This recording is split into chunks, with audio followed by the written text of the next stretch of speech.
quero convidar você a abrir a sua Bíblia no Evangelho de João, capítulo 12, a partir do verso 1.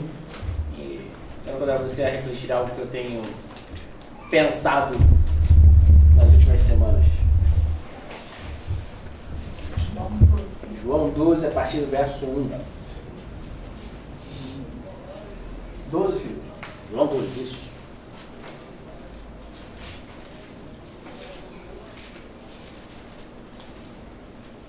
João 12, a partir do verso 1. Todos acharam? Na minha Bíblia é assim: 6 dias antes de começar a Páscoa, Jesus chegou a Betânia, onde morava Lázaro, o homem que ele havia ressuscitado dos mortos. Prepararam um jantar em homenagem a Jesus, e Marta servia, e Lázaro estava à mesa com ele. Então Maria pegou um frasco de um perfume caro, feito de essência de óleo aromático, ungiu com ele os pés de Jesus e o enxugou com seus cabelos. A casa se encheu com a fragrância do perfume. Mas Judas Iscariotes, o discípulo que em breve trairia Jesus, disse: este perfume valia 300 moedas de prata. Deveria ter sido vendido e o dinheiro dado aos pobres. Não que ele se importasse com os pobres, na verdade ele era ladrão e, como responsável pelo dinheiro dos discípulos, muitas vezes roubava uma parte para si. E Jesus respondeu: deixe-a em paz. Ela fez isso como preparação para o meu sepultamento. Vocês sempre terão os pobres em seu meio, mas nem sempre terão a mim. E quando o povo soube da chegada de Jesus, correu para vê-lo, e também a Lázaro, a quem Jesus havia ressuscitado dos mortos. Então os principais sacerdotes decidiram matar Lázaro também, pois por causa dele muitos do povo, os que haviam abandonado e criam em Jesus. A gente corre o risco de algumas vezes passar por olho algumas histórias que a Bíblia narra e pensar que são apenas relatos e não olhar para alguns detalhes e contextos históricos do que está acontecendo. O primeiro contexto histórico que eu preciso colocar você dentro dessa história é tempo. Quando essa história acontece? 6 dias antes da Páscoa. Uma grande celebração onde todos iam para Jerusalém. Esse era o tempo. Localidade: Betânia. Lugar onde Jesus se sentia em casa. Não que ele era bem-vindo ou bem recebido pela cidade, mas que ele tinha um lugar onde ele se recolhia. E era na casa de Lázaro, Maria e Marta. 3 irmãos. Se localiza dentro dessa história? Acontece que o texto de João não dá tantos detalhes como o texto de Lucas, que ele vai contar muito detalhe dessa história. E João é muito direto. Só vai falar assim que foi oferecido um jantar para Jesus e aí Jesus foi convidado. E aí todos eles foram. E Lucas vai dar alguns detalhes. Vai dizer que esse jantar foi oferecido na casa de Simão. Quem era Simão? Um fariseu. E o primeiro detalhe dessa história que eu quero contar para vocês é: Simão ele era um fariseu e que, por definição, fariseus são membros de uma seita de judeus que ostentava grande santidade exterior na sua vida. Essa definição, se você colocar fariseu hoje no Google, essa definição que vai ser. Exterior? Exterior. Os fariseus, eles apenas externavam uma santidade. Apenas externavam uma religiosidade. E Simão ele era um desses caras, um fariseu, que foi curado por Jesus de uma lepra. Ou seja, quando ele oferece esse jantar e recebe a Jesus e outras pessoas da cidade, ele era um jantar de agradecimento. Então ele só queria que, como uma oferta de agradecimento, ele ofereceu esse jantar. Como fariseu, ele foi uma das poucas pessoas que tinha assumido de fato uma posição como alguém que aceitava Jesus como alguém diferenciado, como um profeta. Mas ele tinha uma certa restrição para dizer assim: olha, esse é o Messias. Mesmo tendo sido curado, mesmo tendo vivido ali uma experiência fora do normal, ele não reconhecia Jesus como Messias. Ele poderia ter sido ele poderia ter sido curado, como de fato foi. Mas a sua vida não mudou. Suas práticas não mudaram, seus princípios não mudaram. Ele continuava sendo o mesmo. À mesa sentavam, como diz a história de João, Lázaro sentou ao seu lado e Simão sentou do outro lado. Hoje a gente fez um exemplo, hoje a gente fez um exercício para que você que não chegou aqui tão cedo, Aí nós fizemos um exercício para dizer assim, pelo que você é grato. E aí algumas pessoas falaram aqui, pelo que você é grato. Eu quero perguntar a você, pelo que você é grato? Serginho, que não estava aqui. Pelo que você é grato, Serginho? Uma coisa que você é grato hoje. Filhos. Sandrinho, pelo que você é grato? Ele pegou minha fala. Sua fala, eu também roubou minha fala hoje. Família. Pela sua família. Dedé, pelo que você é grato? Paz. Paz. Eu tô surpreso com a sua resposta. Peguei agora. Só não entendi se é paz Paz. ou paz. Paz. Vai. Xandinho, pelo que você é grato? Pelo meu emprego. Você é Grace? Pela família. Pela família. Todos nós temos um motivo especial para agradecer. Né? E essa história relata a experiência de Maria, que ela se coloca aos pés de Jesus. E como uma forma de gratidão, ela pega 300 moedas de prata, ou, em alguns relatos da Bíblia, 300 denários, que são ano de salário. um ano de salário. Faz um cálculo aí rapidinho na sua cabeça assim, um ano de salário. Muito dinheiro? Algumas pessoas assim, nada. Muito dinheiro? Muito dinheiro. Dá pra fazer muita coisa? Muita coisa. Mas a oferta de gratidão que ela oferece naquele dia era tão especial para ela, mas tão especial que ela pega 300 moedas de prata em um frasco, quebra, derrama na cabeça de Jesus e aos pés dele e seca com os seus próprios cabelos. E aí eu preciso te contar o contexto dessa história. Porque é importante a gente entender uma coisa. Quando Maria faz esse gesto e seca com seus próprios cabelos, ela quer dizer muita coisa. Sobre a sua gratidão. Mas quando ela também coloca seus cabelos de fora do véu, ela se expõe. Ela se coloca à vista de todo mundo para ser criticada, para ser mal falada. Mas ela se expõe. Para ela não importa. Aquele era o momento de gratidão.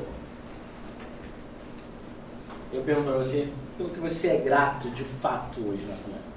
A gente tem algumas respostas muito genéricas, né? Mas pelo que de fato você é grato? Maria era grata porque seus pecados haviam sido perdoados, seu irmão havia ressuscitado. Você tem motivos tão grandiosos assim para ser grato hoje? Maria tinha muitos motivos. A sua atitude contrastou com a atitude de uma outra pessoa chamada Judas, que estava no meio desse grupo. Judas fica injuriado. A gente usar uma palavra um pouco mais atual, né? Mas ele fica injuriado com o ato de Maria de pegar 300 moedas de prata e Se fosse um desperdiçar. salário de hoje, o salário mínimo dava R$14.500. R$14.500 hoje. Ela quebraria ali e Judas olhou assim. Que absurdo.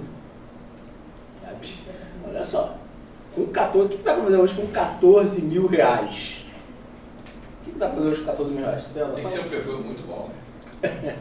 Tem que ser um perfume muito bom, muito fora da curva, né? Mas o que dá pra fazer com 14 mil reais hoje? Muita coisa? Ou pouca coisa? Depende da sua forma de ver. O que dá pra você comprar? E Judas fica chateado com aquilo e fala assim, tudo isso aí, rapaz, poderia ter sido dado aos pobres, mas Judas já tinha a intenção de falar assim, ó, o que eu consigo fazer com 14 mil reais? O que dá pra fazer, hein? E já viu assim, olha, a viagem para Bahamas vai sair na cabeça de Judas, né? Porque ele já desviava, ele já tinha uma má intenção. De um lado nós temos Maria com um coração grato, e do outro lado nós temos Judas com um coração egoísta, um coração malvado, um coração perverso, um coração de alguém que estava de olho, não naquela oferta, não no ato daquela mulher, mas o que ele poderia fazer com aquele dinheiro. Contraste, né? Uma mesma história. Jesus olha para esse relato de Judas e fala assim, vocês sempre terão os pobres. Sempre. Sempre terão os pobres.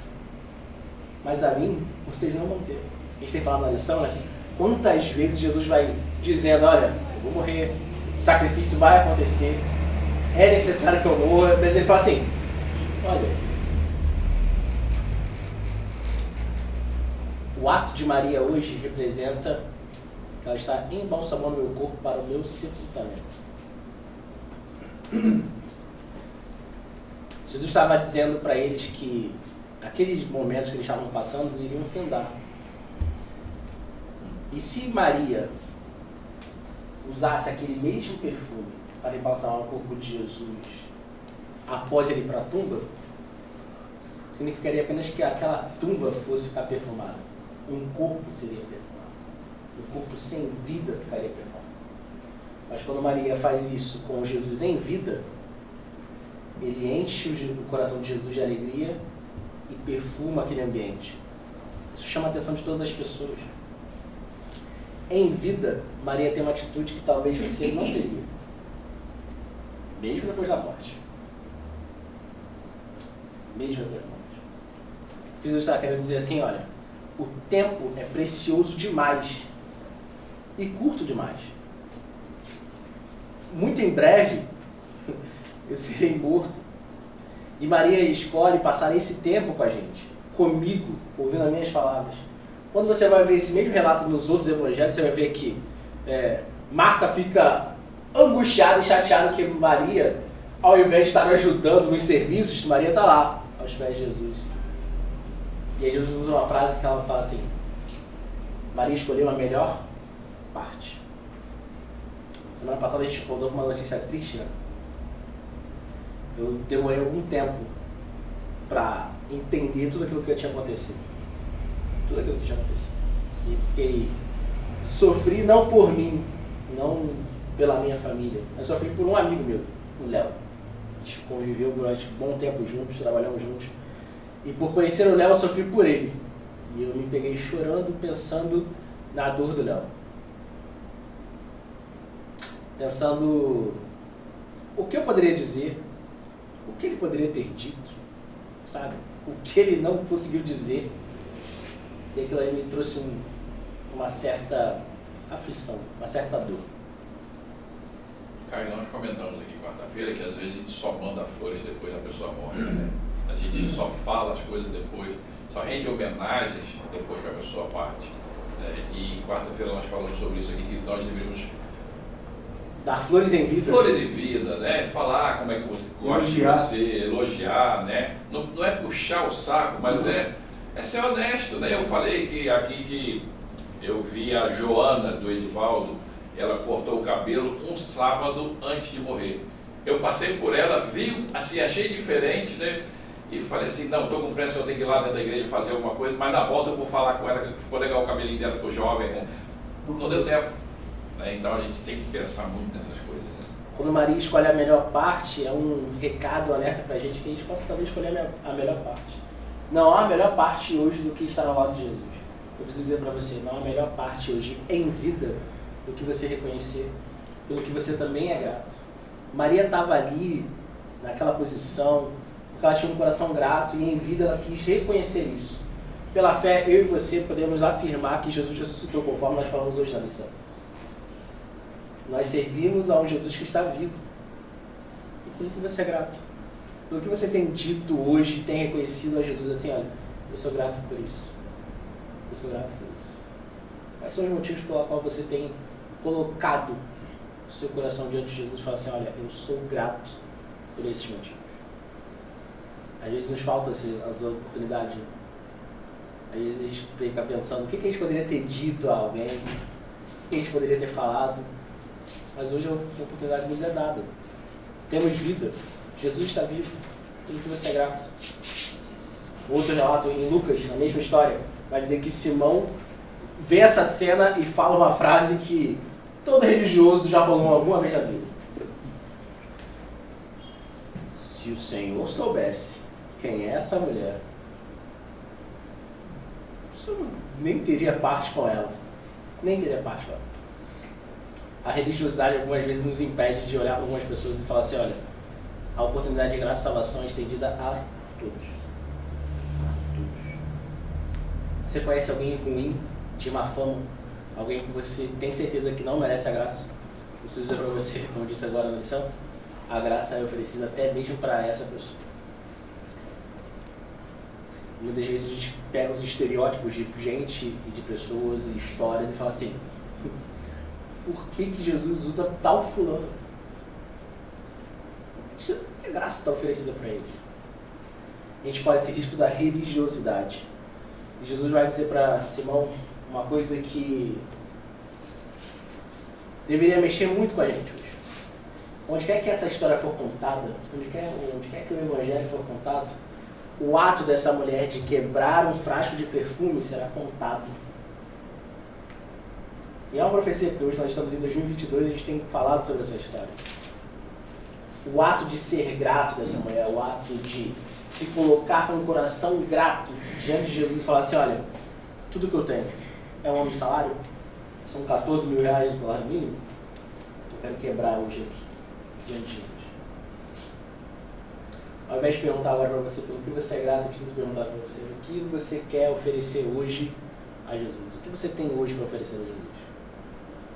Com a sua vida, o que você tem para oferecer a Jesus?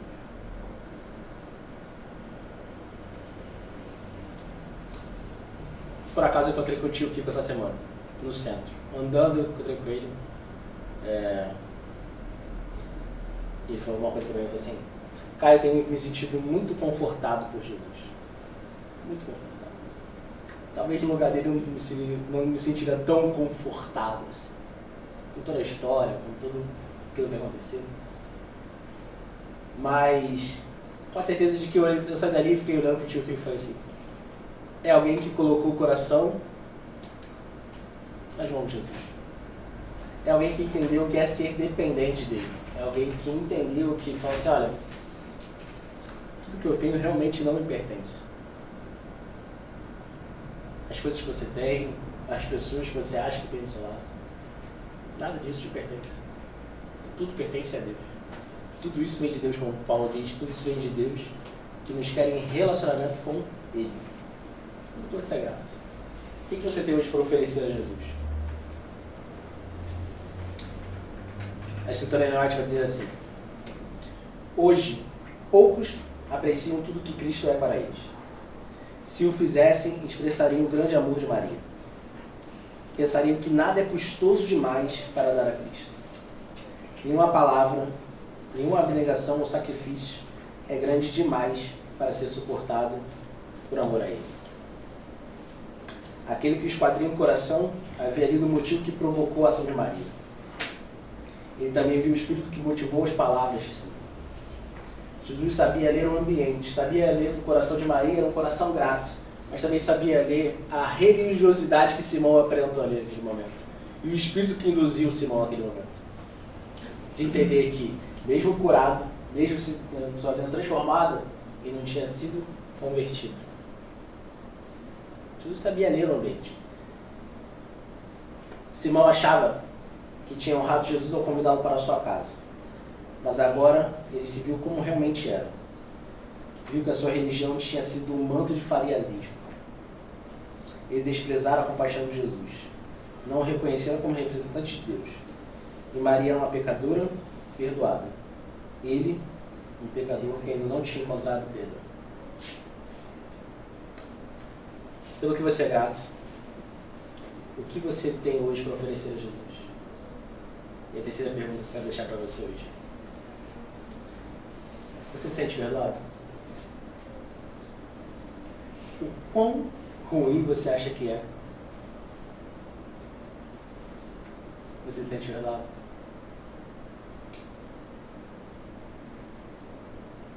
Mas termina o capítulo de uma forma, com a frase brilhante. Diz assim, Jesus conhece as circunstâncias de cada pessoa. E você pode dizer, eu sou um grande pecador. E pode até ser, de fato, um grande pecador. Mas quanto maior seja o seu pecado, mais você precisa de Jesus. Ele nunca se afasta de alguém que se arrepende. Ele oferece perdão a todos os que forem a Ele em busca de perdão e de restauração. Pelo que você é grato, o que você tem hoje a oferecer para Jesus? Você se sente perdoado? Ao olhar o exemplo de Maria, a gente precisa pensar no seguinte: demonstrar gratidão em vida, quando a gente tem oportunidade.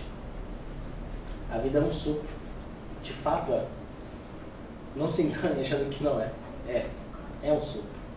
As oportunidades que nós temos aqui é o hoje. E o que nós temos hoje é o presente. É necessário demonstrar gratidão? Demonstre hoje. Se possível, saia daqui com o coração grato e demonstrando gratidão. Porque Aquilo que você tem para oferecer hoje a Jesus. O que você tem? O que você gostaria de trazer hoje e colocar diante do altar do Senhor? É o seu coração? É tudo isso que Ele pede. Tudo isso que Ele pede. Apenas o seu coração. Como diria o pastor Nelson Luque, você dá muito essa frase, né? É sobre o seu coração. É sobre a raiz do seu pensamento. Você se sente horrível? Sem perdão para o seu caso? Sem perdão para a sua história? Sem perdão para os seus atos? Contei aqui uma vez com uma pessoa que me procurou e falou assim: Caio, eu tenho certeza que eu não vou me salvar. Certeza. Ele é do STF? Desculpa. E eu fiquei pensando... Esse sempre se salva. Desculpa. Sempre. Olha o que vai dar. Eu tenho que editar. Vai ter que editar. Mas o fato é, todas as vezes que eu encontro com essa pessoa, depois dessa história que ela me contou, isso já deve ter alguns anos, eu fico pensando assim: por que ele não se sente perdoado? Por que ele acha que não tem perdão para o seu pecado? O tempo passa, todas as vezes que eu encontro com ele, eu tenho vontade de falar assim: cara, preciso dizer uma coisa para você. Você precisa ser perdoado. Porque a graça está oferecida a você. Sabe o seu erro? E ele me contou qual era a falha dele. E eu fiquei pensando assim: olha, que eu conheço gente que faz coisa muito pior e segue a vida com alegria imensa. Mas sabe, às vezes a gente acha que nosso pecado não tem perdão. E Deus está nos oferecendo perdão. Às vezes a gente acha que não tem uma segunda chance e Deus nos oferece uma segunda chance. Às vezes a gente acha que a nossa vida não tem mais jeito. Não tem mais jeito. E Deus te oferece a oportunidade de todos os dias de fazer novas escolhas. E quais escolhas você tem feito? O que é a graça? Se não um presente que Deus já está te oferecendo. E por que não aceitá-lo? Pelo que você é grato? O que você tem hoje para oferecer a Jesus? Você se sente perdoado? A graça está disponível para você. Basta você aceitar. Basta você aceitar. Quero convidar você a orar.